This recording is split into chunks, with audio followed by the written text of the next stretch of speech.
Em França foi batizada com o nome de Margarete. Quando veio para Portugal, há mais de 30 anos, teve de adotar o Margarida, mas é por Maggie, como lhe chamava a mãe, que responde. As férias de adolescente em Lisboa despertaram a paixão e, enquanto não se mudou, já formada, não descansou. Analista clínica, trabalhava para um grande grupo de laboratórios, até que chegou a crise económica e, com ela, os despedimentos em massa. Em 2012, Maggie não escapou. Eu era técnica sénior e fui uma das 70 pessoas que foram despedidas nessa leva. Entretanto, fui para o Fundo de Desemprego, onde ganhava, portanto, 1/3 do que eu ganhava na vida ativa, não é? Tinha 40 e tal anos. Encontrar trabalho na minha área era muito difícil, porque havia muitos jovens a sair das faculdades e os ordenados tinham baixado drasticamente. Não conseguiu voltar ao mercado de trabalho na sua área, mas Maggie, que se confessa uma eterna turista em Lisboa, começou a ajudar uns amigos na animação turística. E quando o turismo começava a dominar a cidade, quis ir mais longe. Sim, agora ou nunca, e foi quando na altura mais ou menos que começaram a haver tuk-tuks em Lisboa e eu comprei um tuk-tuk com as indemnizações que eu tinha tido de ter sido despedida. Comecei a trabalhar e pronto, eu falo bem francês, foi mais, portanto, um nicho de mercado. Depois foi muito la bouche à l'oreille, as pessoas mandavam aos amigos e entretanto comecei logo a trabalhar as redes sociais. Portanto, a minha marca é Love Lisbonne em francês. Depois, entretanto, comecei a trabalhar com plataformas de reservas online e o negócio estava a correr razoavelmente. O negócio corria bem e até tinha comprado um segundo tuk-tuk elétrico. Além disso, a empresária de animação turística dava trabalho a mais 2 pessoas como freelancers. Não tinham mãos a medir. Até que tudo parou por causa da Covid-19.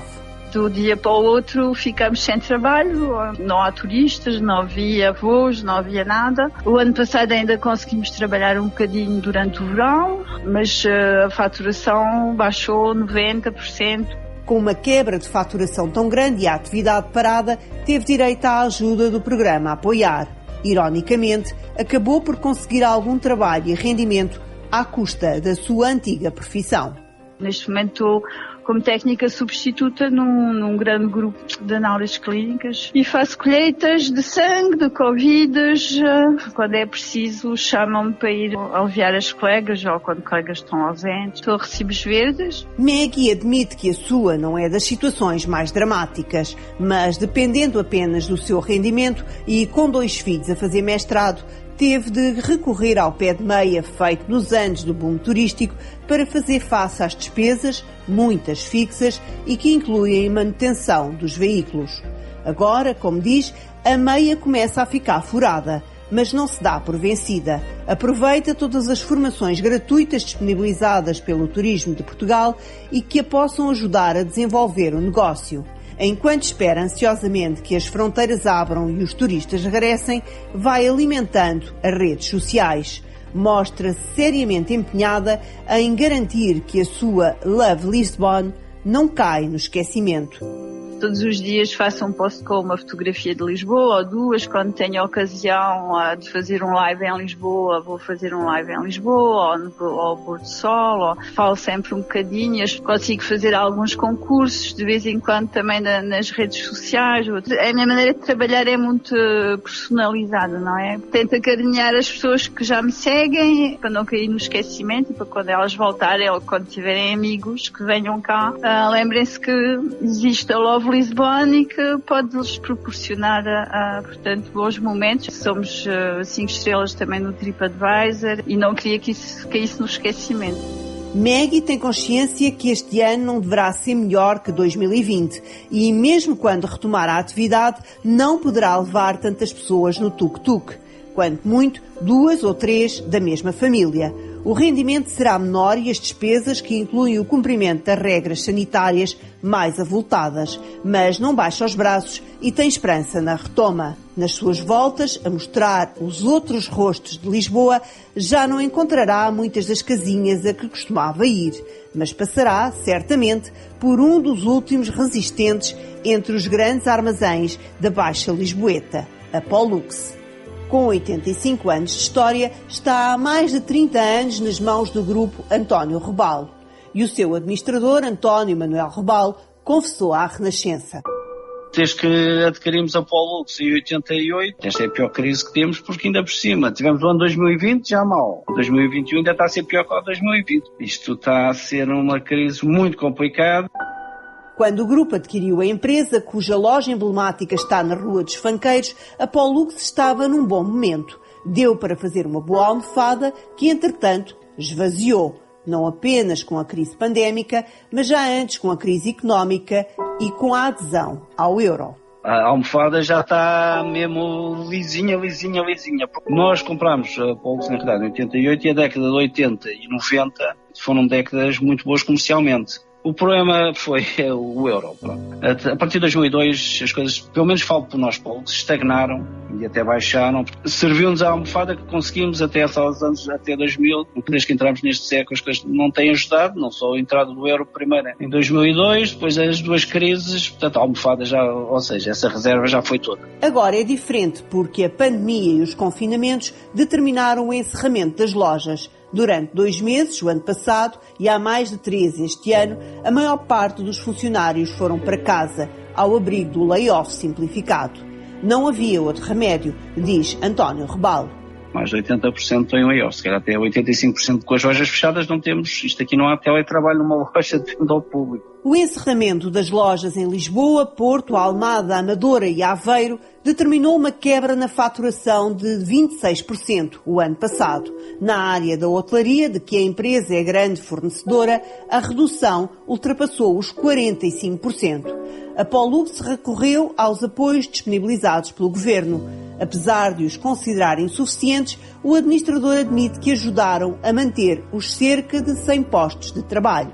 Quando uma pessoa tem uma quebra de 25% ou 30% o ano passado de faturação, uma atividade basicamente com custos fixos, isto reflete-se em prejuízos depois na empresa, em que ajudou, logicamente, a manter-se esses postos de trabalho, sem ter que ir a medidas mais drásticas, e este ano pagás um bocadinho menos, mas o ano passado tínhamos que pagar 1/3 do ordenado dos funcionários com as lojas com faturação zero. Portanto, as rendas das lojas também não passaram a zero. Agora, suficientes não são.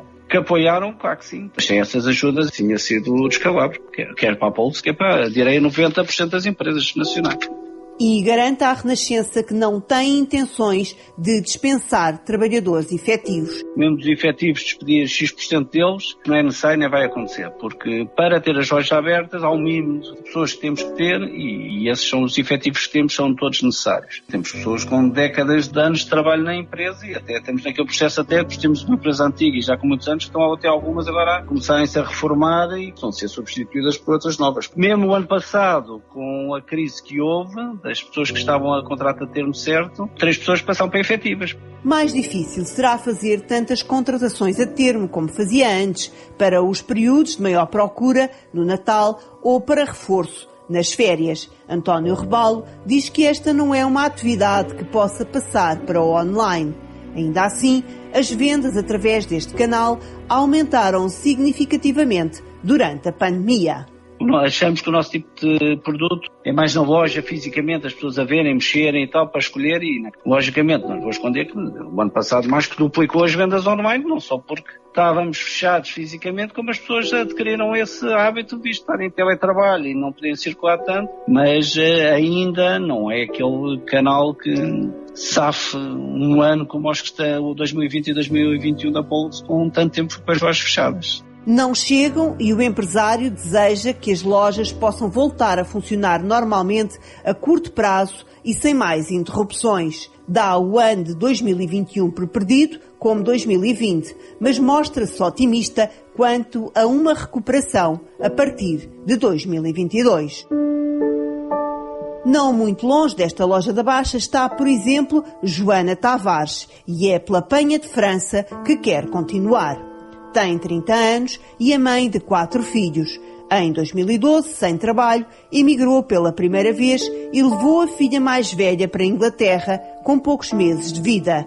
A Renascença revelou que a adaptação não foi fácil. Fui só eu sozinha com a minha filha. Ela já tinha 4 meses. Decidi ir para o pé da minha prima. Só que já não há aquela relação próxima sequer. E então o início foi muito complicado, a adaptação. Entretanto comecei a trabalhar num pub, foi onde conheci o meu ex-parceiro. E uns meses depois, vi-me grávida outra vez e novamente sem emprego. 6 anos depois, aproveitou as poupanças de imigrante e regressou a Portugal, onde acreditava poderia criar os filhos e trabalhar. Eu voltei porque tinha acabado de ter o meu terceiro filho e a minha vida lá, apesar de já estar como gerente, estava estável. Só que a nossa vida era casa, trabalho, casa, vida de imigrante.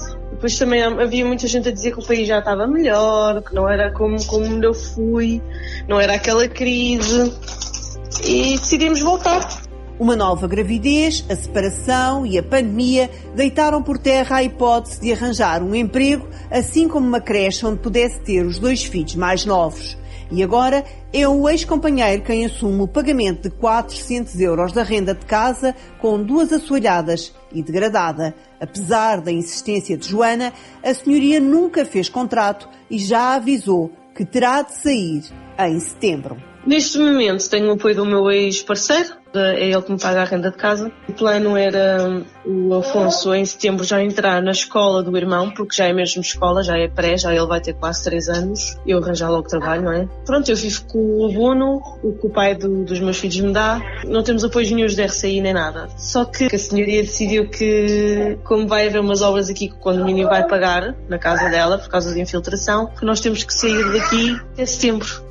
Recebe 300 euros por mês de abono e o cartão de refeição do pai das crianças mais novas é uma ajuda para as despesas essenciais. Joana confessa que nunca pensou precisar de viver com o rendimento social de inserção, mas é esse mesmo subsídio que espera conseguir o mais rapidamente possível enquanto não arranja emprego. Diz que está inscrita no IFP, mas ainda não foi chamada. Procurou apoio da Junta de Freguesia e poderá ser recebida por uma assistente social, mas apenas em maio. Entretanto, contatou a Santa Casa da Misericórdia de Lisboa, que em princípio a poderá orientar no pedido do RSI e na disponibilização de alimentos. Mas a sua principal preocupação é a casa e não esconde a revolta pelos preços exorbitantes praticados e, em muitos casos, sem recibo. Não gostaria de sair da zona onde vive porque tem apoio do ex-companheiro, que define como um pai muito presente para os filhos. Mas não exclui a hipótese de deixar Lisboa ou até de voltar a emigrar. Muito honestamente já pensei Itália, Espanha, para Inglaterra, como é que é emigrar para lá e voltar a emigrar para a Inglaterra. Muito honestamente acho que é o que está mais em cima da mesa. Se isto não correr bem, eu vou ter que pegar nos meus filhos e voltar para lá. Em caso de imigração, Inglaterra merece preferência, porque é lá que vive com o pai o seu segundo filho, que vê algumas vezes por ano. E não desiste do sonho a realizar com a ajuda de uma amiga. Abrir o meu próprio negócio com uma amiga que tem o capital para ajudar, para abrir. Ela quer abrir uma coisa e, como sabe que eu tenho muita experiência em gerência e restauração, hotelaria, quer-me ajudar, talvez um bed and breakfast, um hostel. Mas insiste, a prioridade é a casa. Maria Clara Gonçalves tem o dobro da idade de Joana e é o retrato fiel de uma pessoa atingida pelas 2 crises, económica e pandémica. Define-se como uma lutadora, sempre a contrariar as más voltas da vida. Foi casada com um construtor civil que, na altura em que os negócios corriam de feição, expandiu a atividade para o Algarve. Clara deixou o emprego e passou a trabalhar no escritório da empresa, acompanhando mais de perto as 3 filhas do casal. A vida corria bem, foram anos de ouro, fruto de muito trabalho, disse à Renascença. Até que a crise económica se abateu sobre o país e afetou muitas áreas, nomeadamente o imobiliário. Em pouco tempo, tudo mudou. A área dele era construção e comprava e vendia, portanto, as aplicações eram muitas, a compra de terrenos e, de repente, de um dia para o outro, os bancos fecharam as portas, fecharam a torneira, vá lá, dos empréstimos, e os pequenos construtores não vivem sem os bancos. É impossível. E com as vendas paradas, foi o cair a pique, porque as despesas, elas são certas, são as carrinhas, são os seguros, só posso dizer que em menos de 3 anos, talvez, fomos do céu ao inferno, mas não há isso, tanto a nível empresarial como familiar, porque depois é difícil conciliar as duas coisas. A empresa ficou insolvente, perderam as casas e a quinta do Algarve e pouco tempo depois o marido de Clara faleceu, deixando-lhe todas as dívidas. O subsídio de desemprego de 400 e tal euros nem sequer chegava para as despesas da moradia em que Clara vivia com a filha mais nova. Manifestando ainda a revolta, revela à Renascença que tentou negociar com o banco porque sabia que o seu património valia mais do que as dívidas. Sem sucesso. Não consegui vender nada, tentei negociar com o banco, vou-lhe dizer, a casa estava avaliada em 600 mil euros, a dívida era 200 mil, era muito fácil vender aquela casa, pagar a dívida ao banco, quer dizer, eles deixavam-me vender a casa com uma penhora, pois ninguém comprou uma casa desse valor com a penhora, não é? O que é que acabou por acontecer? O banco vendeu a casa pelo valor da dívida, ou seja, ele vendeu uma vivenda por 200 mil euros. 200 mil euros era o valor do terreno, na altura, ou seja, não sobrou nada para mim, não é? Vendeu tudo o que conseguiu, alugou um pequeno apartamento e respondeu a anúncios. Há 7 anos começou a fazer limpezas e, como sempre gostou de costura, foi criando peças que passou a vender em mercados ao fim de semana. A pandemia voltou a trocar-lhe as voltas. Quando esta pandemia começou, eu tinha uma volta de 680 euros das limpezas. Com as feiras de artesanato que me corriam bem nos fins de semana, eu conseguia ter uma vidinha razoável. Agora as feiras pararam, não é? O trabalho ficou a 50%. Tive agora o apoio da Segurança Social, como estava coletada, dá-me 219 euros. E a contar todos os dias o dinheiro. Clara espera que os mercados voltem a funcionar rapidamente. Entretanto, vai criando novos produtos e alimentando as páginas online da sua empresa Agulha e Dedal. Apesar das adversidades, faz questão de deixar uma mensagem de esperança e de incentivo. Gosta de pensar que pode ser um bom exemplo. Que não desistam. Há sempre uma restinha de esperança lá no fundo, olha, a gente tem sempre que se agarrar a alguma coisa e não queremos ser olhadas como coitadinhas. E é verdade que eu bati no fundo e que chorei muito e tive momentos de muita revolta, mas é preciso levantar a cabeça e eu vou à luta e não desistam, foi como eu fiz.